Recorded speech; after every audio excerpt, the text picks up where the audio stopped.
Hello, and welcome to Breast Cancer Conversations, a podcast brought to you by SurvivingBreastCancer.org. I'm Laura Carfang, breast cancer survivor and founder of SurvivingBreastCancer.org, a nonprofit organization providing community, education, and resources to empower those diagnosed with breast cancer and their caregivers from day one and beyond. Hello, it's so great to be with all of you today. For those of you joining us for the first time, welcome. For those of you who tune in each week, it's great to have you back. I feel compelled to provide you with as much information, support, and resources as I can through our show, our interviews, and my own personal experience with breast cancer. The interviews and connecting with all of you is the fun part, but there is a lot of sweat that come with the relentless hours of post-production and editing we do each week to bring our podcast to life. I have to give a shout out to our newest sponsor, Podigy. We all wear many hats, and I think most of you know that I am no exception, hosting the podcast, running a nonprofit, and working a full-time job. But my heart and soul could not be more passionate and committed each week to delivering inspiration, hope, and support. That's why I've made the decision to team up with Podigy. If you have a podcast or thinking about starting one, I highly recommend them. They're super easy to work with and are offering our listeners 25% off your first month when you mention Breast Cancer Conversations. We know cancer takes a village, and I'm glad to have Podigy part of my support team. Welcome to today's episode. This is such a beautiful dialogue, and I am so excited to share with you all. This is also another SBC first because we've never done anything like this before. Today, we are celebrating the life of Kerensa Irvin. Today, she would have been 26, celebrating her birthday. She is dynamic, kind, generous, and never complained about anything. Today, I have the pleasure in partnering with Kerensa's husband, Glenn, to deliver Kerensa the greatest birthday present ever. Her story, her legacy, and this Breast Cancer Conversation series in memoriam of Kerensa Irvin. In part one of this series, we bring you into the whimsical fairy tale of a pair of star-crossed lovers, how exchanges of emails blossom into a gushing romance. Let's keep talking. And then that talking turned to personal emails. And then it turned to phone calls, and then Skype. And we realized we had a lot in common, but one thing, she lived in Seattle. We learned to advocate for ourselves and not sit still when we hear someone tell us that we cannot have breast cancer because we are too young or that it doesn't run in your family.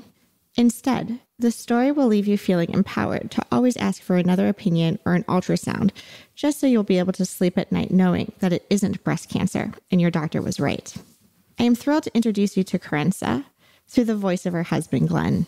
You will fall in love with her immediately, and I am glad to have the opportunity to have you join me today in honoring her 26th birthday. Welcome to the conversation.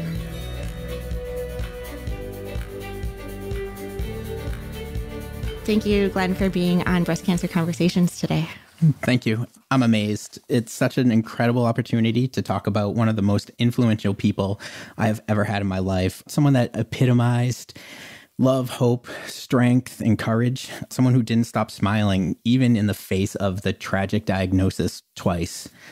Life-changing. Someone who put others first right up until her final days. And it's my absolute honor to be able to share the journey, the legacy, the memory of my best friend, my inspiration, the love of my life, and the woman who I'm proud to be the husband of, Kerensa.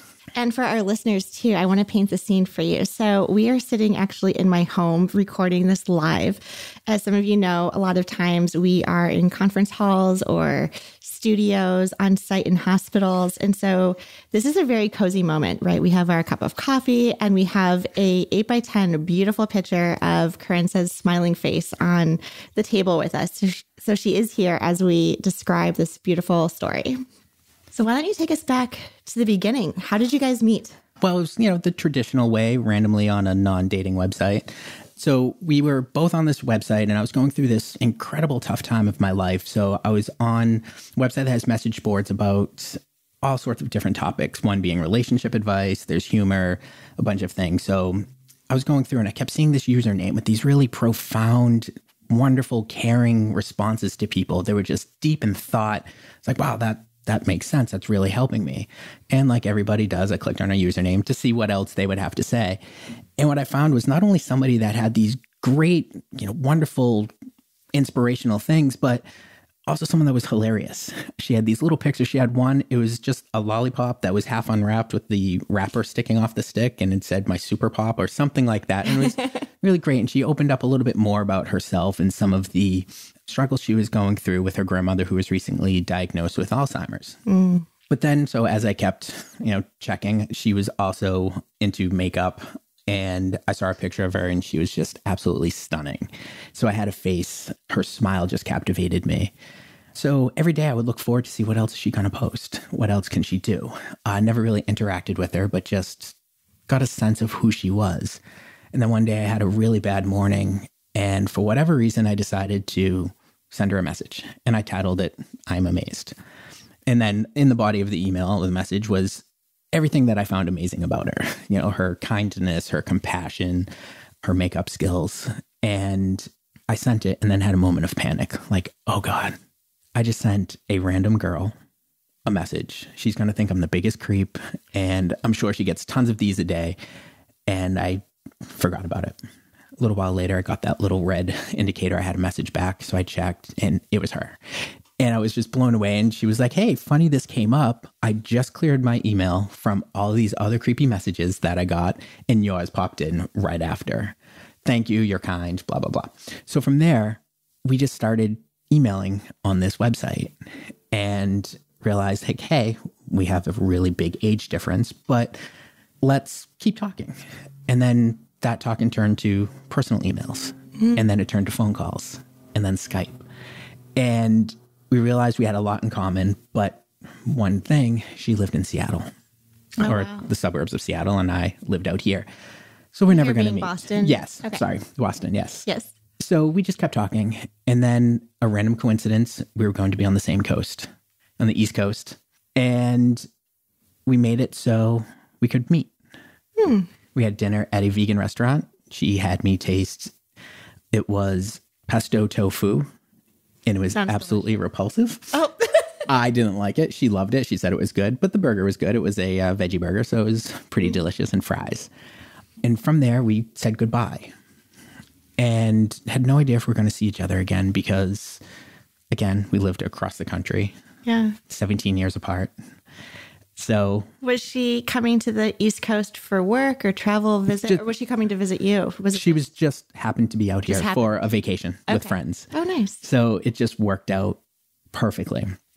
After a few months, we thought like, okay, we need to see each other again. This connection is real. Let's see if we get together, what happens. So I flew out to Washington and we spent a few days together, and it was just as if we had known each other our entire lives.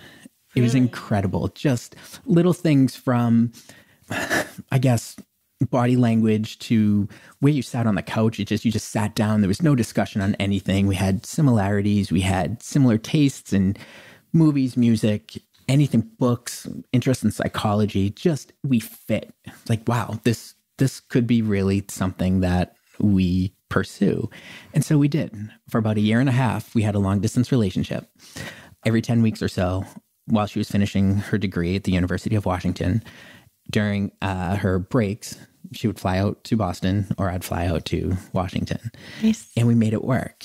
And we decided after she graduated early, because she's brilliant, she graduated with a bachelor's degree in psychology in 3 years. She decided she wanted to maybe move out here and get a master's degree at BC or Boston College or Boston University. So we decided to spend a month together. It's the longest we had spent together. During that time, we went on a vacation to Cancun with her family.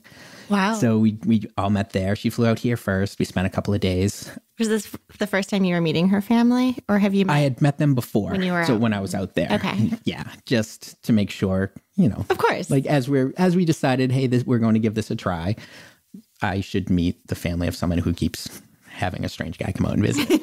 So we went to Cancun and had a great time. She has 3 younger brothers who are amazing. And I have 2 kids from a previous relationship that adore Kerensa. And there's stories of how they first met, and I can certainly talk about those because she loved them. And they, of course, adore her. So I met her 3 brothers before. But in Cancun, really got to bond with them, just in the pool, throwing them around. I was like a big brother to them, and it was great. And so we traveled together for the first time. Perfect. That always tests the boundaries too, traveling with a significant other. Yes. Yes. It was the first time on the way back that I got to see her hangry. I had never seen that before. So we had a layover in New Jersey, and she was just cranky. And I'm going, what is wrong? What did I do? This is, I'm sorry. What is it? And she's like, I just need to eat. So when she ate, she was like, that's me hangry. I'm sorry. Yes. And so it was great. And that was relate to that too. Yes. And that was our joke, just constantly. So then we spent the next 3 weeks together in Boston or south of Boston, and it just worked. It fit. And then we decided, let's really make this go. And after she graduated, she moved out here in December of 2016.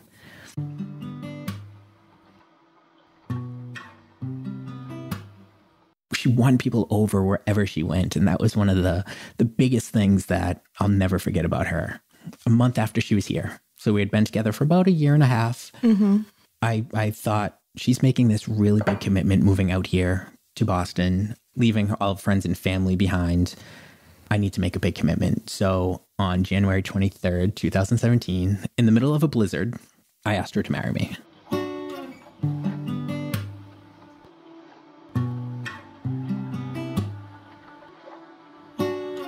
So there was always this spot in Braintree that we would stop on our way from our house to the airport. And it overlooks this big field, and then the city's in the background. And the first time we went there, a deer kind of came from the woods and grazed on the grass. It was this serene, wildly crazy, moment. So we'd always stop there. So I brought it there and said, I want to get a picture of you or us in every season at this spot.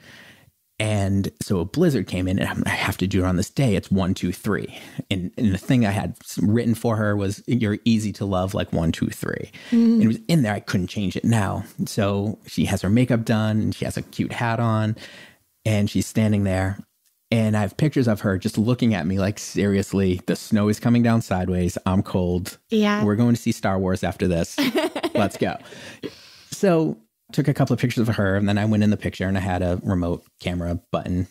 So got that going, and then I pretended to drop it, got down on one knee and took off her mitten. She's looking at me like I'm crazy, and asked her to marry me. Now, I have to ask, did you ask her parents? Did anyone else know this was happening, like in terms of picking out the ring or the engagement and proposal? My mom knew. Your mom knew, okay. Yes. There were conversations that we had before she moved out here about a future of, where are we going with this relationship? And I said, it's very early, but I can picture us married and living together and then married and then being together for, as long as you'll have me. Yeah, I feel like the in-laws or family or aunts and uncles are like, all right, are you guys getting married? Are you having kids? Like, what next? Right. Like, everyone wants to know. Right. And it was different. And we had talked about that. Are your parents very traditional? When that time comes, should I ask them? And she said, no, that's fine. So I kind of followed her lead on a lot of things. Mm-hmm. So yeah, it was a fun time. And we spent that next, trying to do my timelines in my head here. Yeah. So that was January 2017. So we spent like the next year just having fun. And we would go out. We had our own date nights. We had our own routines, little inside jokes. And we just built a life together that was incredible. But yeah, so that year was incredible, adjusting to cohabitating and her new job. And I was working more hours, and we just made it work, and it was great. And our relationship was incredible, where people would tell me, I've never seen you so happy. This is, great to see you like this. And Kerensa's so wonderful. She's so good for you. And it felt good. And I hope people are saying things like that to her. It's amazing how change happens so quickly too. Like, one thing happens and then everything seems to follow suit, right? Like you move across country, you meet this guy of your dreams, you get engaged, and all of a sudden you inherit his family and his children. That, the job is going great. So this was all in short order. Yeah. And it was as if, again, that we were together forever. We would joke that, we must have known each other in another lifetime, because it just, we fit.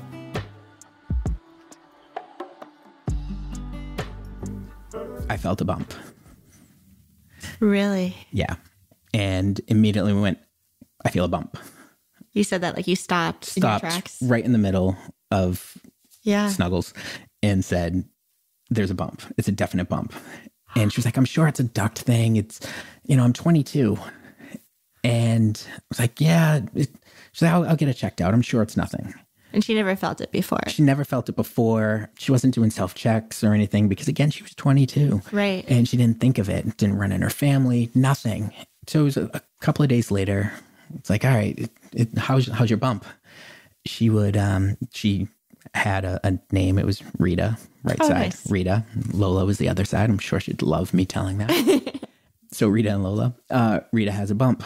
And she's like, oh, no, it's fine. It's still there, but, I'm sure it's nothing. And what's going through your head at this time? Like, how did you know? I am always curious because I hear stories like this very often that, myself included, where William found something and my gut reaction was, oh, that's always been there. I never thought twice of it, whether it was like an ingrown hair, like under my arm that ended up being my lymph nodes. Mm-hmm. To me, it was just like, no, even doing the self-checks, it was normal because it's always been there. And so I think I'm not in denial about it, but it was just, we know our bodies so well that how do we discern what's to be nervous about or panicked about versus, this is just how my body always has been. How did you, you discovered it? Were you in tune? Like, how did you know? It was just, I'm impressed. It felt different and just was like, wow, that's a bump. She's like, it's that they happen from time to time and, not a big deal. Right.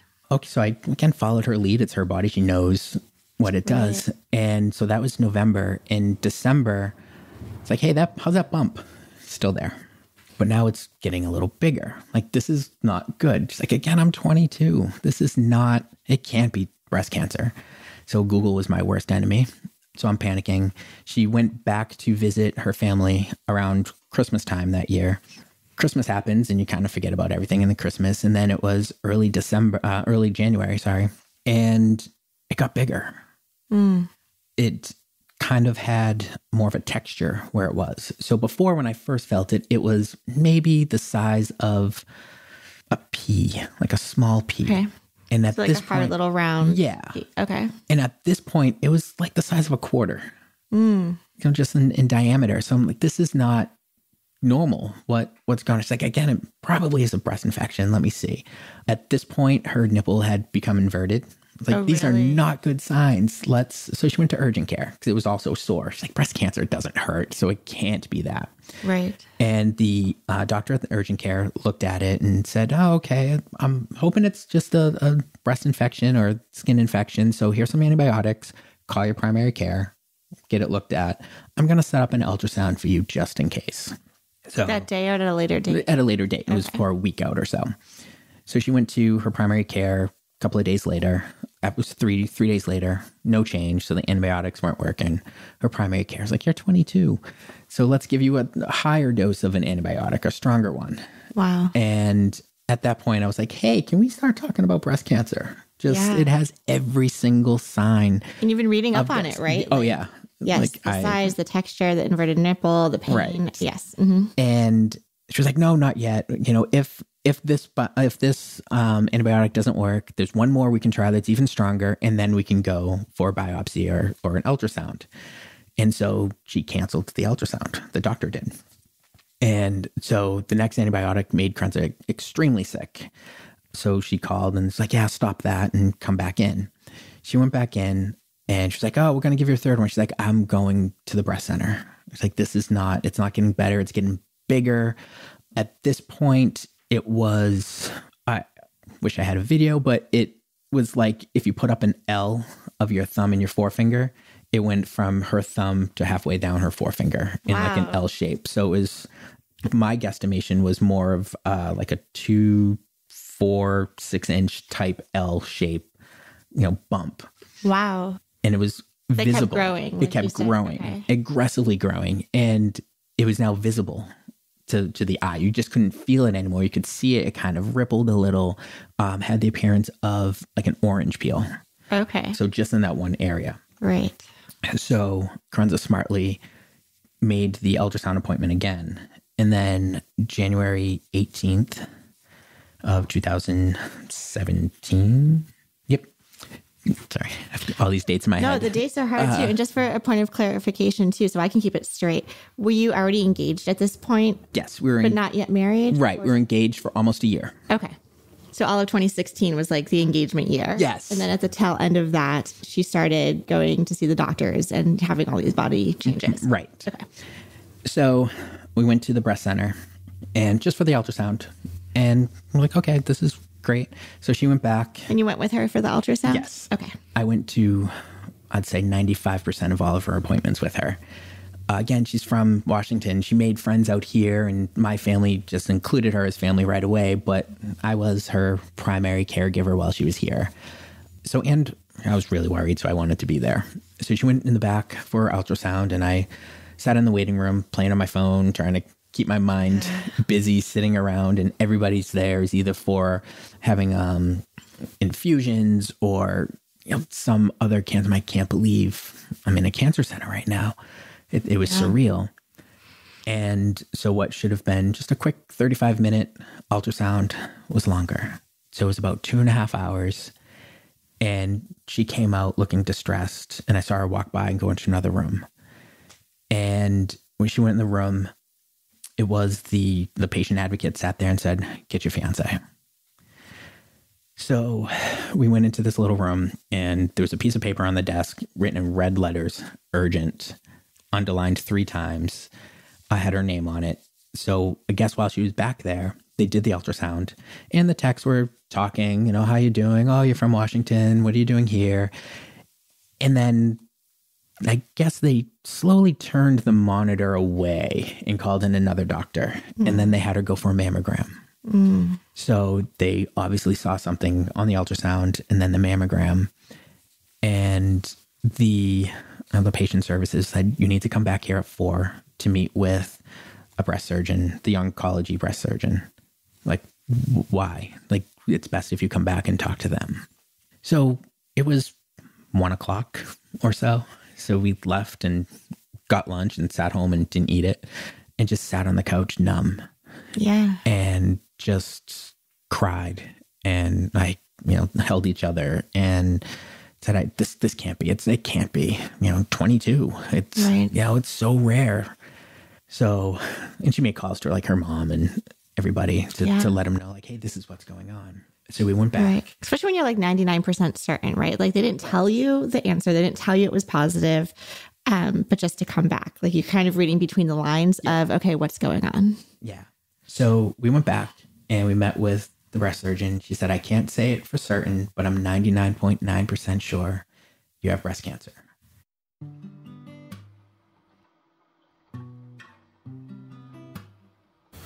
Thank you, Glenn, for bringing us into your world, to introducing us to Kerensa, how you both met, and how your partnership together was meant to be from the start. No one wants to hear the words, "you have cancer." But what I appreciate about this conversation today is that it's not just about breast cancer. It's a love story. It's about caregiving.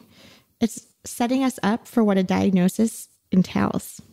We are all going to be pushed to our limits mentally and physically, and I thank you for bringing our community into your world as we celebrate Kerensa. Stay tuned for part 2 coming out next Friday, where we learn about Kerensa's diagnosis and treatment plans. Thank you all for tuning in and listening to today's episode. We release episodes each week, typically on Mondays. If you have a topic idea or would like to be a guest on our show, please contact me at laura@survivingbreastcancer.org. We love hearing from you.